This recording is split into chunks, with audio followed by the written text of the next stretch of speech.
परम सौभाग्य है हम सभी के, हमारे पवित्र भारत राष्ट्र में एक बार फिर महाकुंभ का पावन अवसर आ रहा है।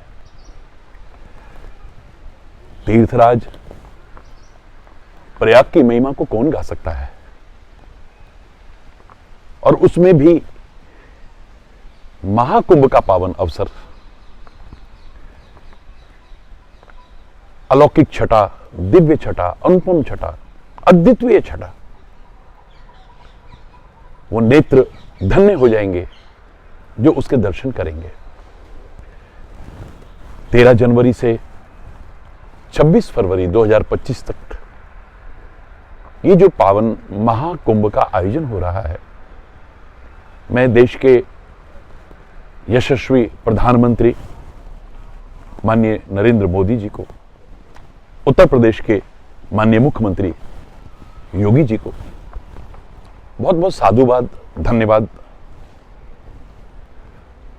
शुभकामनाएं और आशीर्वाद हृदय से प्रदान करता हूं, जो इसको एक अद्भुत छटा देने के लिए प्रभु कृपा से पूरी तरह से समर्पित भाव से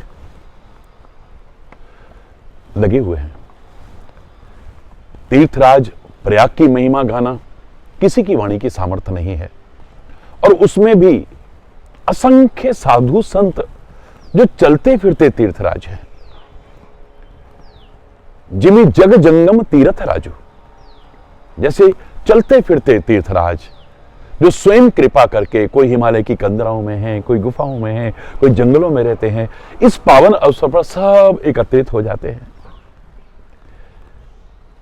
मैं तीर्थराज को भी और चलते फिरते तीर्थराज, इन संतों महापुरुषों के चरणों में भी कोटि कोटि नमन करता हूं, जिनकी कृपा से, सद्गुरुदेव भगवान की कृपा से ये जड़ जीव चैतन्य बना हुआ है और सारे संसार में चैतन्यता जागृत करने लायक बना है।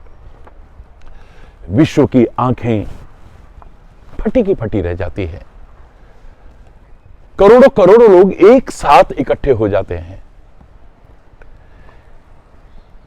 देवासुर संग्राम से इसका सीधा संबंध जुड़ा हुआ है। समुद्र मंथन के समय जब विष भी निकला, अमृत भी निकला, 14 रत्न भी निकले, ऐरावत भी निकला, बहुत कुछ निकला, तो उस अमृत को पान करने के लिए देवता और असुरों में लड़ाई होने लगी। 12 दिन तक चला यह युद्ध। देवताओं के 12 का तात्पर्य हमारे 12 वर्ष, क्योंकि देवताओं का एक दिन हमारे 1 वर्ष के बराबर होता है। और अमृत जब लेकर के भाग रहे थे तो उसमें से कुछ छींटे गिरे, तो हमारे उन वैज्ञानिक ऋषियों ने उसकी महत्ता को स्वीकार करते हुए 12 स्थान पर ये छींटे गिरे थे, जिसमें 4 स्थान हमारे पृथ्वी लोक पर थे। और बृहस्पति ग्रह 12 वर्ष में 12 राशियों का चक्कर लगाते हैं। महाकुंभ का ये जो शुभारंभ हुआ, इसके साथ सीधा संबंध जुड़ा हुआ नजर आता है। और ये अखाड़ों की परंपरा, शाही स्नान की परंपरा जगत गुरु आद्य शंकराचार्य महाराज की देन है। इतनी दिव्यता प्रदान की जगत गुरु आद्य शंकराचार्य जी ने जो किया, ये सनातन संस्कृति उनका ऋण कभी चुका नहीं सकती। हम हृदय से कोटि कोटि नमन करते हैं उस दिव्य आत्मा को। ये 4 पृथ्वी लोक पर जो स्थान हैं, प्रयागराज, हरिद्वार, उज्जैन और नासिक, यहां चारों जगह ये महाकुंभ का आयोजन होता है।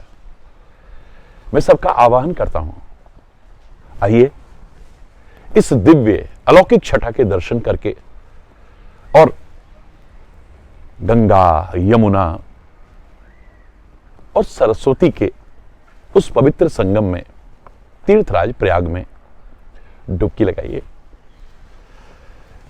ईश्वर की कृपा से जो वहां पहुंचे वो भी सौभाग्यशाली हैं, जो उसका चिंतन करें वो भी सौभाग्यशाली हैं, और अपने क्षेत्र में जो चलते फिरते तीर्थराज वो संत महापुरुष हैं, उनके चरणों में बैठ करके, नमन करके, उनका मार्गदर्शन अपना करके जो अपने जीवन को धन्य करें, वो भी सौभाग्यशाली हैं।